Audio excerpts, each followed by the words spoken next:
कहानी की शुरुआत में हमें मंगल ग्रह का एक खौफनाक नजारा देखने को मिलता है, जहाँ यह आदमी रेत के एक विशाल ढेर में दबा हुआ पड़ा था। इसका नाम मार्क है, जो पिछली रात हुए हादसे के दौरान अपने साथियों से बिछड़ गया था। होश में आते ही मार्क को एहसास हुआ कि एंटीना का एक तार उसके स्पेस सूट को फाड़ते हुए उसके शरीर के अंदर जा घुसा था। हैरानी की बात यह थी कि बहता हुआ खून और वही तार मिलकर सूट का प्रेशर बनाए हुए थे, जिससे ऑक्सीजन बाहर नहीं निकल पाई। यही वह एकमात्र कारण था जिसकी वजह से उसकी सांसें अब तक चल रही थीं। पूरी तरह होश संभालने के बाद उसने चारों तरफ नजर दौड़ाई और पाया कि वह हैब से काफी दूर इस वीरान ग्रह पर बिल्कुल अकेला खड़ा है। तभी उसे समझ आ गया कि उसके बाकी साथी भयंकर तूफान से बचने के लिए उसे मृत समझकर पिछली रात ही वहां से निकल गए होंगे। मार्क ने उस रॉड को सीधे निकालने जैसी खतरनाक गलती नहीं की। इसके बजाय उसने उसे एंटीना डिश से अलग कर दिया और तेज दर्द को सहते हुए किसी तरह हैब तक पहुंचने में कामयाब हो गया। हैब के अंदर पहुंचकर उसने राहत की सांस ली, क्योंकि वहां हवा का दबाव पूरी तरह सामान्य था। बिना देर किए मार्क ने अपना स्पेस सूट उतारकर एक तरफ फेंका और फिर हिम्मत जुटाकर उस रॉड को अपने पेट से जोर लगाकर बाहर खींच लिया। अगले ही पल उसकी दर्द भरी चीख पूरे हैब में गूंज उठी। हालांकि मुसीबत अभी खत्म नहीं हुई थी, क्योंकि एंटीना का एक छोटा सा टुकड़ा अब भी उसके पेट के अंदर फंसा हुआ था। मार्क ने फर्स्ट एड किट उठाई और बड़ी मुश्किल से उस बचे हुए टुकड़े को भी बाहर निकाल दिया। इसके बाद उसने स्टेपलर की मदद से अपने गहरे जख्म को बंद कर लिया। इस पूरी प्रक्रिया का असहनीय दर्द उसके शरीर ही नहीं बल्कि उसके दिमाग तक को झकझोर चुका था। लेकिन मार्क की मुश्किलें अभी खत्म नहीं हुई थी, बल्कि असली संघर्ष तो अब शुरू होने वाला था। वह मंगल ग्रह के सुनसान और बंजर रेगिस्तान में पूरी तरह अकेला फंस चुका था। वह न अपने साथियों से संपर्क कर सकता था और न ही नासा तक कोई संदेश पहुंचा सकता था। और मान लीजिए कि किसी चमत्कार से उसका संपर्क नासा से हो भी जाता, तब भी मंगल ग्रह तक किसी रेस्क्यू मिशन को पहुंचने में कम से कम 4 साल का लंबा समय लगने वाला था।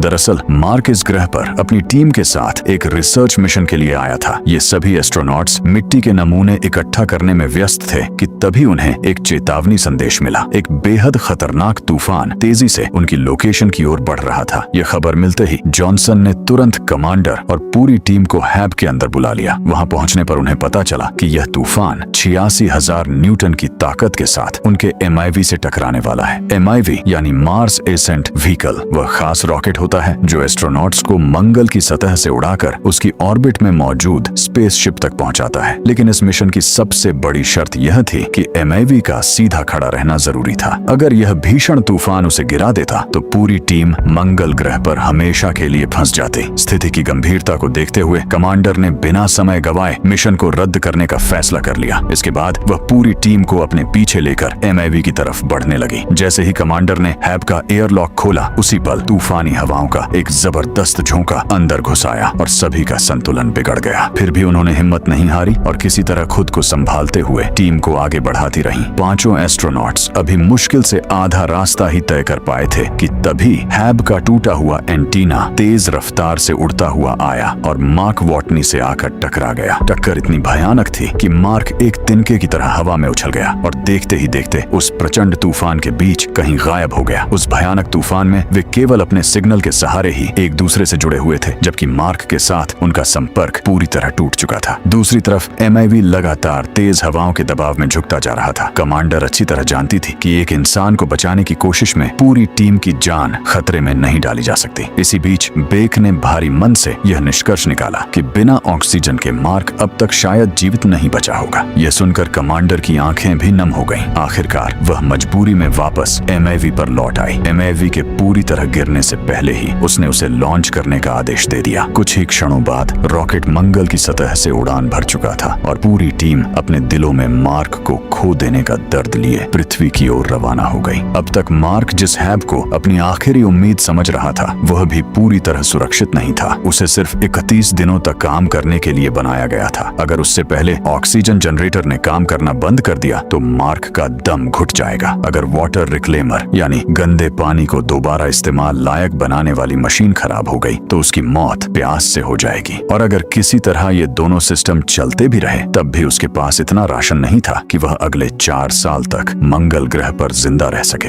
अपनी हालत का हिसाब लगाते ही मार्क का मन टूटने लगा। उसने कंप्यूटर जर्नल में अपनी पूरी स्थिति रिकॉर्ड की और फिर चुपचाप बैठकर अपने भविष्य के बारे में सोचने लगा। अगले 2 दिनों तक बाहर तूफान का तांडव जारी रहा। हर गुजरते घंटे के साथ उसे उसे यह एहसास होता रहा कि मौत उससे ज्यादा दूर नहीं है। लेकिन तभी उसके भीतर एक नया विचार जन्म लेता है। उसने तय किया कि वह हालात के सामने घुटने नहीं टेकेगा। इसी सोच के साथ मार्क ने एक सर्वाइवल प्लान तैयार किया। उसका इरादा था कि किसी भी तरह खुद को जिंदा रखे और नासा के एरिस 4 मिशन का इंतजार करे, क्योंकि जब वह मिशन मंगल ग्रह पर पहुंचेगा तो वही उसकी पृथ्वी वापसी की आखिरी उम्मीद बन सकता था। लेकिन एरिस 4 मिशन को मंगल ग्रह तक पहुंचने में अभी पूरे 4 साल बाकी थे और तब तक जिंदा रहने के लिए मार्क को खाने की जरूरत पड़ने वाली थी। यही सोचकर उसने अपने पास मौजूद राशन की पूरी सूची तैयार की तो नतीजा बिल्कुल भी अच्छा नहीं था। मार्क और उसके साथियों का सारा बचा हुआ खाना मिलाकर भी उसके पास इतना ही राशन था कि वह उसे ज्यादा से ज्यादा 1 साल तक खींच सकता था। लेकिन मुश्किल यह थी कि उसे पूरे 4 साल तक मंगल ग्रह पर जिंदा रहना था। यह सब देखकर मार्क को कोई रास्ता नजर नहीं आ रहा था। तभी अचानक उसकी नजर खाने के साथ रखे आलूओं पर पड़ी और उसके दिमाग में उम्मीद की एक नई किरण जाग उठी। उसने तय किया कि वह मंगल ग्रह की इस जमीन पर खेती करेगा। उसके पास कुछ आलू मौजूद थे और वह इन्हीं आलूओं को उगाकर अपने लिए भोजन तैयार करने की योजना बनाने लगा। मार्क एक प्रोफेशनल बोटनिस्ट था और पौधों को उगाने की कला अच्छी तरह जानता था। अब उसका पूरा ध्यान मंगल ग्रह पर खेती शुरू करने पर था। सबसे पहले उसने हैब के अंदर एक जगह पर काफी मात्रा में मिट्टी इकट्ठी की और उसे एक छोटे से खेत का रूप दे दिया। लेकिन केवल मिट्टी से काम नहीं चलने वाला था। उसे उपजाऊ बनाने के लिए मार्क एस्ट्रोनॉट्स का ह्यूमन वेस्ट यानी मानव मल इकट्ठा करके ले आया। उसकी बदबू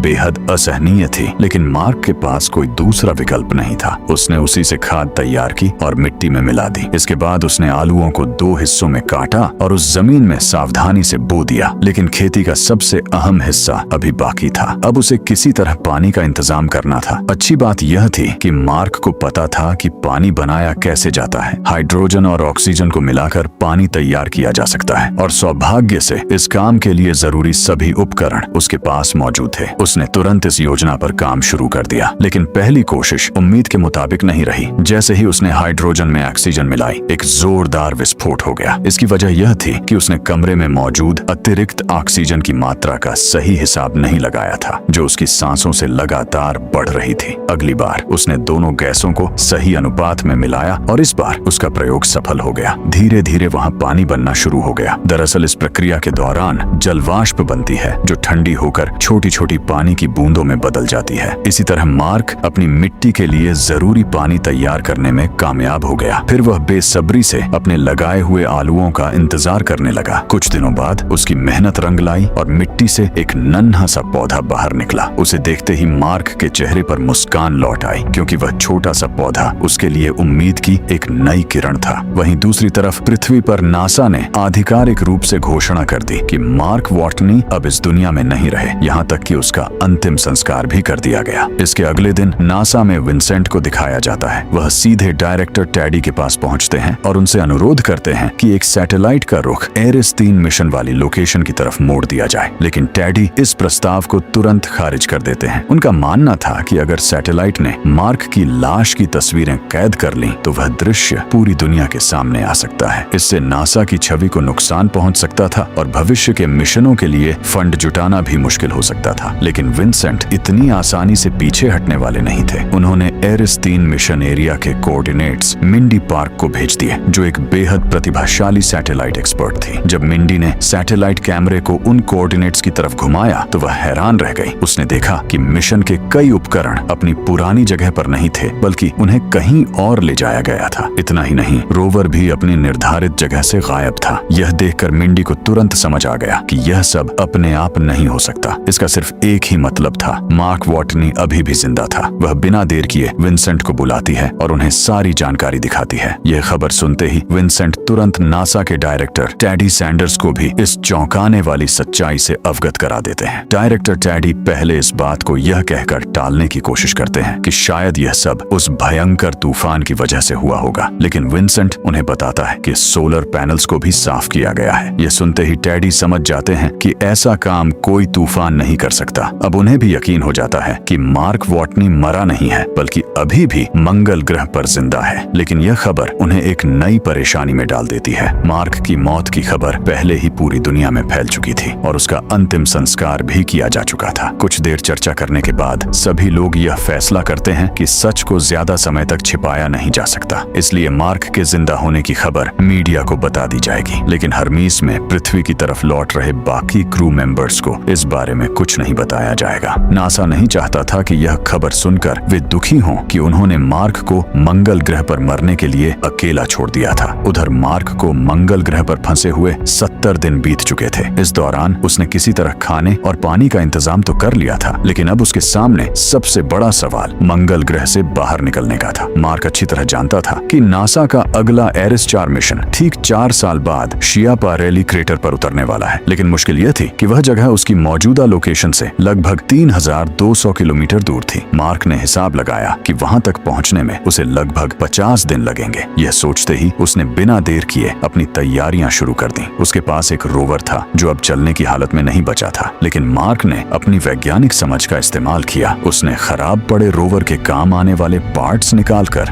दूसरे वर्किंग रोवर में लगा दिए। इस जुगाड़ के बाद उसका रोवर अब इतनी लंबी यात्रा तय करने के लिए तैयार हो चुका था। लेकिन मुश्किलें अभी खत्म नहीं हुई थी। अब मार्क के सामने एक नई चुनौती खड़ी थी। रात होते ही मंगल ग्रह का तापमान इतना नीचे गिर जाता था कि ठंड इंसान का खून जमा दे। इसका समाधान निकालने के लिए मार्क ने उस न्यूक्लियर बैटरी को जमीन से बाहर निकाला, जिसे मंगल पर पहुंचते ही उसकी टीम ने सुरक्षा के लिए मिट्टी में दबा दिया था, क्योंकि अगर गलती से भी उस बैटरी को नुकसान पहुंच जाता तो उससे निकलने वाला रेडिएशन किसी भी इंसान की जान लेने के लिए काफी था। फिर भी मार्क ने पूरा जोखिम उठाया और बेहद सावधानी से उसे अपने रोवर में लगा दिया। अब उसी बैटरी से निकलने वाली गर्मी उसकी कड़ाके की ठंड से रक्षा करने लगी। उधर पृथ्वी पर भी नासा ने मार्क को बचाने की तैयारियां तेज कर दी। उन्होंने JPL यानी जेट प्रोपल्शन लेबोरेटरी, जो नासा के लिए प्रोब और स्पेसक्राफ्ट तैयार करती है, को सिर्फ 3 महीने के भीतर एक नया प्रोब बनाने की जिम्मेदारी सौंप दी। इस मिशन का दबाव अब डायरेक्टर ब्रूस और उनकी पूरी टीम पर था। आमतौर पर किसी भी प्रोब को तैयार करने में कम से कम 6 महीने लगते हैं, लेकिन इस बार उनके पास आधा समय भी नहीं था। नासा की योजना थी कि इसी प्रोब के जरिए अगले 4 सालों के लिए मार्क तक राशन और सर्वाइवल का पूरा जरूरी सामान पहुंचाया जाए। प्लान के मुताबिक जब 4 साल बाद एरिस 4 की टीम मंगल ग्रह पर पहुंचेगी तो वे मार्क को भी अपने साथ सुरक्षित पृथ्वी वापस लेकर आएंगे। इसी लक्ष्य के साथ JPL की पूरी टीम इस लगभग नामुमकिन मिशन को दिन रात पूरा करने में जुट गई। दूसरी तरफ नासा के एडमिनिस्ट्रेटर टेडी सैंडर्स ने कम्युनिकेशन इंजीनियर मिंडी को एक बेहद अहम जिम्मेदारी सौंपी। अब उसे सैटेलाइट्स के जरिए मार्क की हर गतिविधि और हर मूवमेंट पर लगातार नजर रखने का पूरा अधिकार दे दिया गया, ताकि उसकी हर स्थिति की जानकारी मिलती रहे। उधर मार्क की मेहनत भी आखिरकार रंग ले आई। उसके लगाए हुए आलुओं की फसल अब पूरी तरह तैयार हो चुकी थी। हरे भरे पौधों और लहलहाती फसल को देखकर उसके चेहरे पर लंबे समय बाद सच्ची मुस्कान लौट आई, क्योंकि पैदावार उसकी उम्मीद से भी कहीं बेहतर हुई थी। मार्क ने करीब 400 अच्छे आलू उगा लिए थे।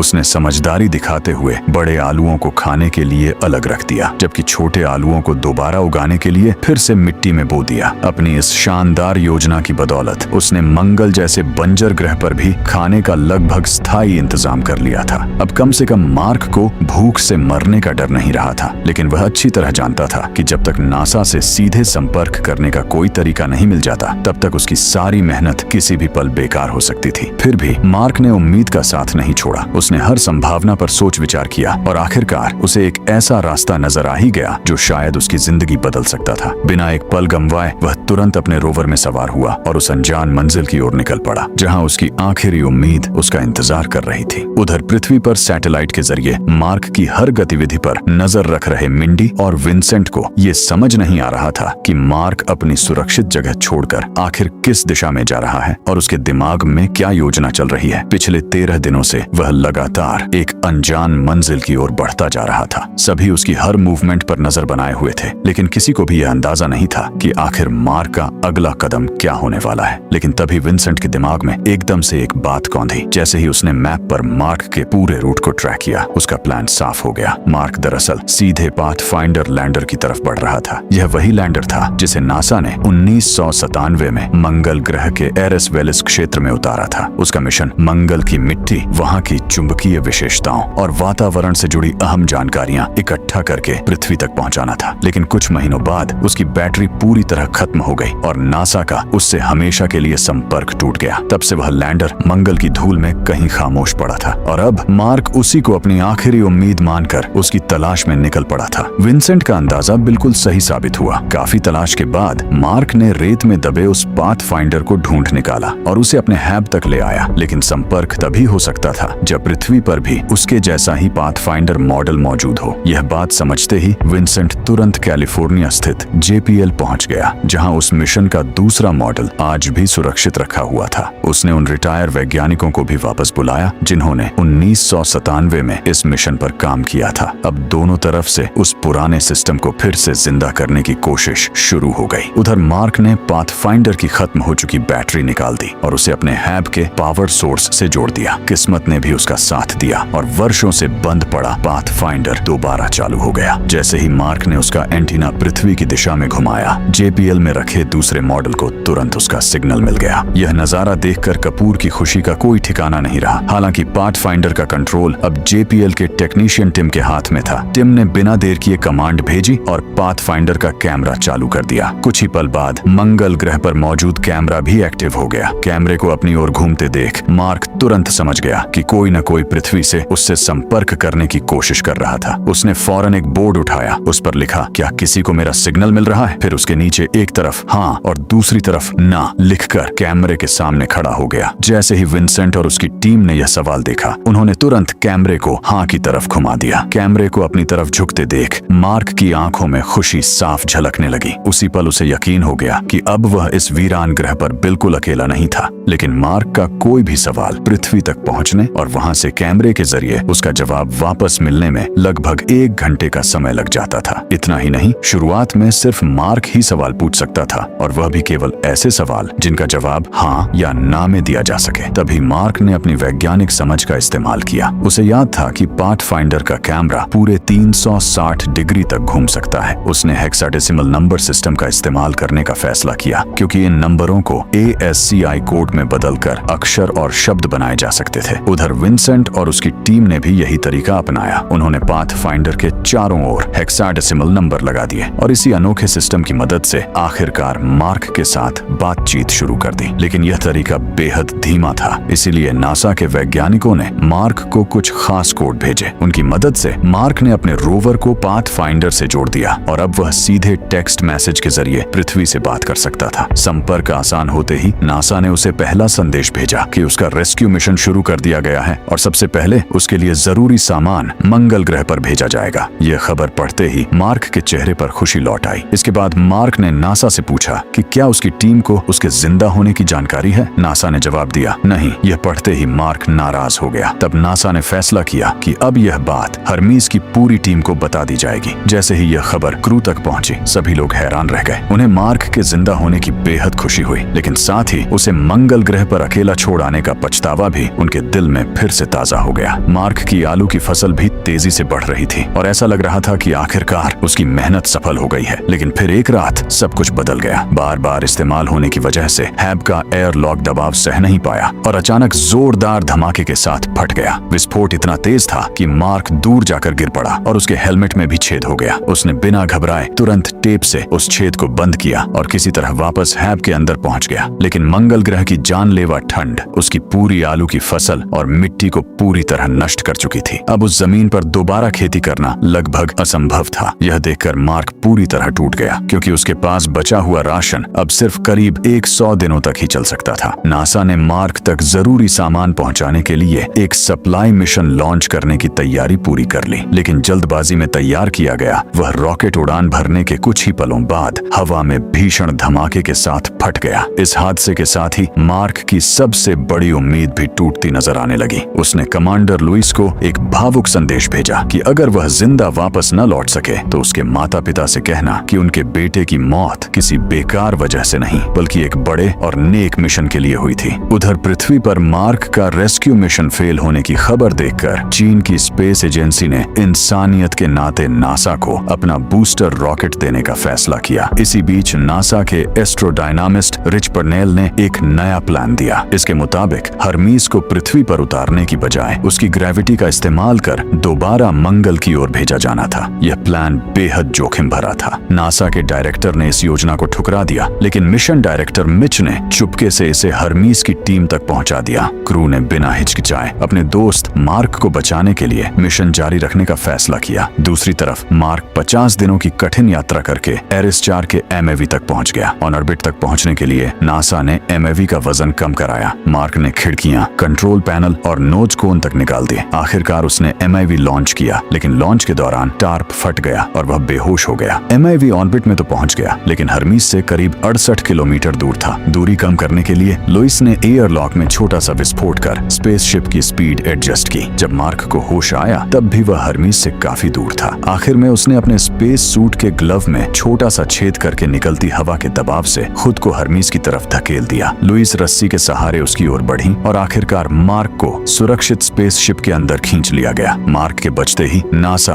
और पूरी दुनिया में खुशी की लहर दौड़ गई। बाद में उसने नासा में नए अंतरिक्ष यात्रियों को ट्रेनिंग देना शुरू किया और अपने अनुभवों से उन्हें प्रेरित किया। इसी के साथ यह कहानी यहीं समाप्त होती है। Thanks for watching.